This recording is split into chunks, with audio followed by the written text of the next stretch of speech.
5वीं कक्षा में थी तब हमारी स्कूल ट्रिप महाबलेश्वर गई। जब हमारी बस घाट सेक्शन पर थी और एक डिफिकल्ट टर्न ले रही थी तब बस का बैलेंस खो गया और स्लिप हो गया। सारे बच्चे जोर जोर से चिल्लाने लगे और मैंने भी सोचा ये मेरी जिंदगी का आखिरी दिन होगा। लेकिन तब हमारे स्कूल बस के ड्राइवर राजू अंकल ने बस को बहुत ब्रेवली संभाल लिया और नीचे गिरने से बचा लिया और हम पूरी ट्रिप राजू अंकल के बहादुरी की वजह से सेफली कंप्लीट कर पाए। तो दोस्तों, आपने ध्यान दिया होगा ये जो मैंने पूरा वाक्य आपके सामने पेश किया या जो नरेट किया, ये सब कुछ भूतकाल में हुआ है।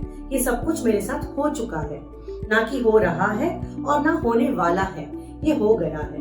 तो इस तरीके की चीजों को हम लोग क्या कहते हैं? जो ऐसी एक्टिविटी जो पहले शुरू हुई, भूतकाल में शुरू हुई और भूतकाल में ही खत्म हुई, ऐसी चीजों को हम कहते हैं पास्ट टेंस। ये कॉमन एरिया ऑफ कंफ्यूजन है दोस्तों। अक्सर इंग्लिश सीखते वक्त पास्ट टेंस के वर्ड्स को समझने में, सीखने में, बोलने में काफी दिक्कतें आती हैं।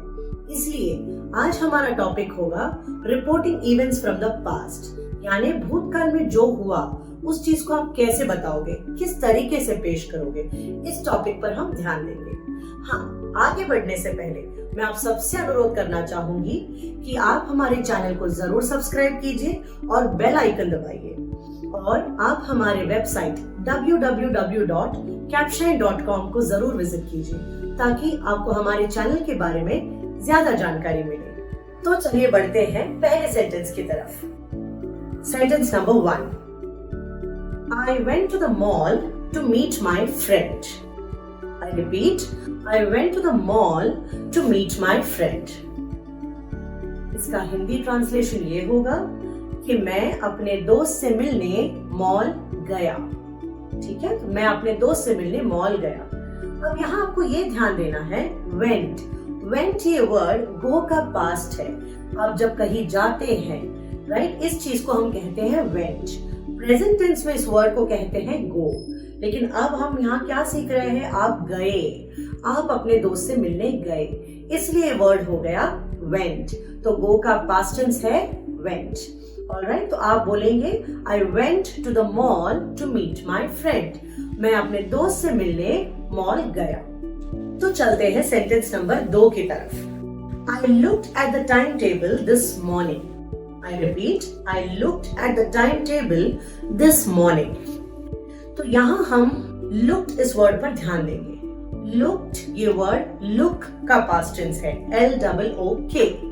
ठीक है, तो इस वर्ड का पास्ट टेंस है looked। look का मतलब क्या होता है? देखना। जब हम किसी चीज को देखते हैं तो we use the word look और उसका पास्ट टेंस looked।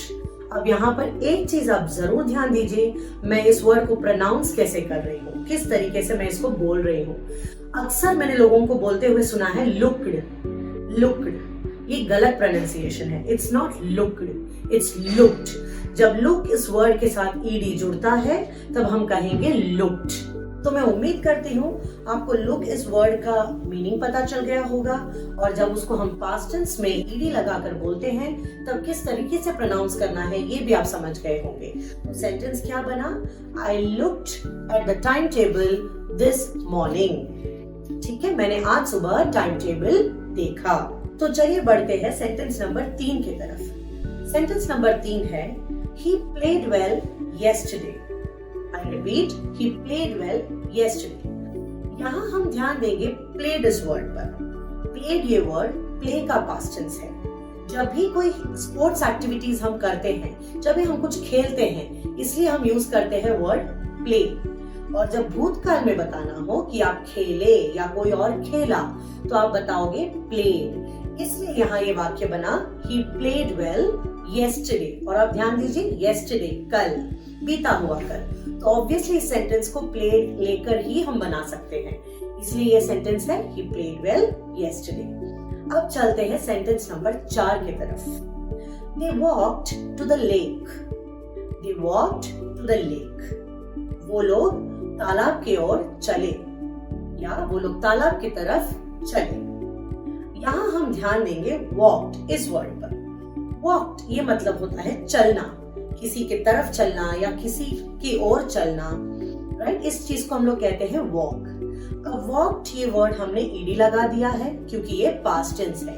वो लोग चले, अब चल नहीं रहे हैं, ना चलने वाले हैं। ये एक्टिविटी, चलने की एक्टिविटी भूतकाल में खत्म हो चुकी है, इसलिए हमने कहा वॉक्ड। और हमने क्या किया, यहाँ पर हमने वॉक के साथ ईडी लगाया। तो अगर आपने ध्यान दिया होगा, मैं इस वर्ड को वॉक नहीं बोल रही हूँ, नॉट वॉक्ड, इट्स वॉक्ड। जैसे मैंने लुक्ड कहा था, इसी तरह से वॉक्ड। तो ये वर्ड होगा वॉक्ड और ये सेंटेंस बना they walked to the lake, they walked to the lake. Alright, अब चलते हैं सेंटेंस नंबर 6 की तरफ। तो चलिए अब बढ़ते हैं सेंटेंस नंबर 5 की तरफ। सेंटेंस नंबर 5 है we wanted to go to that restaurant. We wanted to go to that restaurant. हम उस रेस्टोरेंट जाना चाहते थे। ठीक है, तो चाहना, कोई चीज जब आप चाहते हो, जब आपको चाहिए, तो आप कहते हो want. ठीक है, तो इस want का past tense है wanted. हम उस रेस्टोरेंट जाना चाहते थे। ठीक है, तो अब आप कुछ चीज चाहते हो तब आप यूज करोगे want. इस चीज को आपको अच्छे से ध्यान रखना है। अब want तब होता है जब हमको प्रेजेंट में कहना हो। पास्ट में हम कहेंगे wanted, ईडी लगाकर हम कहेंगे wanted। ठीक है, अगर यही चीज आपको प्रेजेंट में बतानी होती, we want to go to that restaurant, हम उस रेस्टोरेंट जाना चाहते हैं, we want to go to that restaurant। अब ये पास्ट टेंस है, भूतकाल में आपने चाहा था, तो आप बताओगे we wanted to go to that restaurant। उम्मीद करती हूँ यहाँ तक आपको समझ आ रहा होगा, आपको ये टॉपिक इंटरेस्टिंग लग रहा होगा। अब बढ़ते हैं सेंटेंस नंबर 6 की तरफ।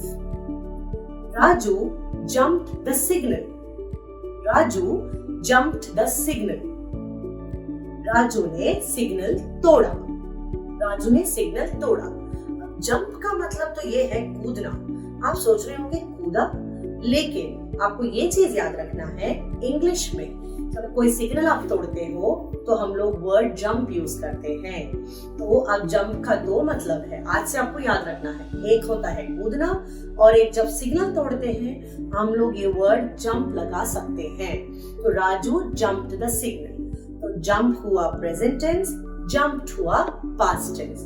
अब फिर से ध्यान दीजिए, जंप्ड नॉट जंप्ड, जंप्ड। ठीक है, राजू ने सिग्नल तोड़ा, पास्ट में किया है इसलिए हम ईडी लगा रहे हैं, जंप्ड द सिग्नल। ठीक है, अब बढ़ते हैं सेंटेंस नंबर 7 की तरफ। तो सेंटेंस नंबर 7 है she road the bike very well. She road the bike very well. उसने बाइक अच्छे से चलाया। उसने बाइक अच्छे से चलाया। अब ये वर्ड रोड, ये राइड का पास्ट टेंस है। अब इस वर्ड को ध्यान से सुनिएगा, मैं क्या बता रही हूँ। रोड ये वर्ड या राइड ये वर्ड अक्सर आप horse ride, boat ride, bike ride, इन चीजों के साथ यूज करेंगे, इन एक्टिविटीज के साथ यूज करेंगे। जब आप बाइक चलाते हो तो आप ड्राइव नहीं करते हो, आप राइड करते हो। कार को ड्राइव करोगे, बाइक को राइड करोगे। Horse ride, boat ride, motor bike ride, scooty को राइड, ये सारी चीजों के साथ हम लोग लगाएंगे राइड। तो रोड ये राइड का पास्ट टेंस है और इसका मतलब होता है चलाना। इसलिए और यहाँ पर ये एक्टिविटी हो गई है, अच्छे से चलाने की एक्टिविटी हो चुकी है, इसलिए हमने राइड का बनाया रोड। इसलिए वो सेंटेंस बना she road the bike very well.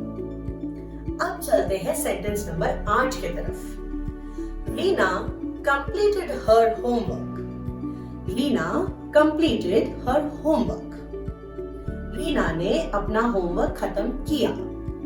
Reena ने अपना होमवर्क खत्म किया।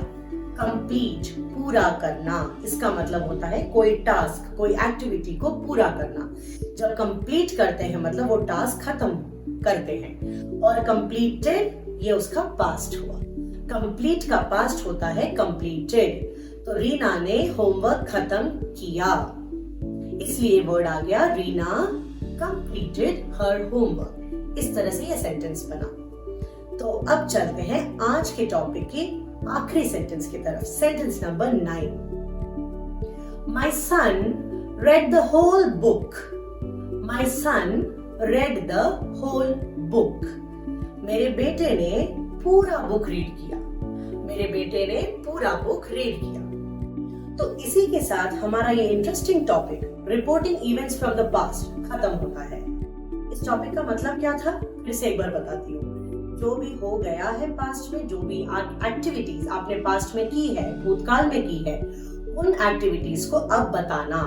तो ये आज का टॉपिक था और मैं उम्मीद करती हूँ जिस तरह से ये टॉपिक मुझे इंटरेस्टिंग लगा, आपको भी इंटरेस्टिंग और इंफॉर्मेटिव लगा होगा।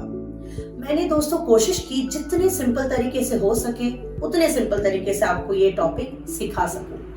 लेकिन अगर आप इस टॉपिक को दोबारा विजिट करना चाहते हैं, अच्छी तरीके से अपने दिमाग में फिट करना चाहते हैं, बिठा लेना चाहते हैं, तो मैं आपसे जरूर एडवाइस करूंगी कि आप इस वीडियो को लाइक कीजिए और इस वीडियो को डाउनलोड कीजिए, ताकि जब आपका मन चाहे आप इसको देख सकते हैं और सीख सकते हैं।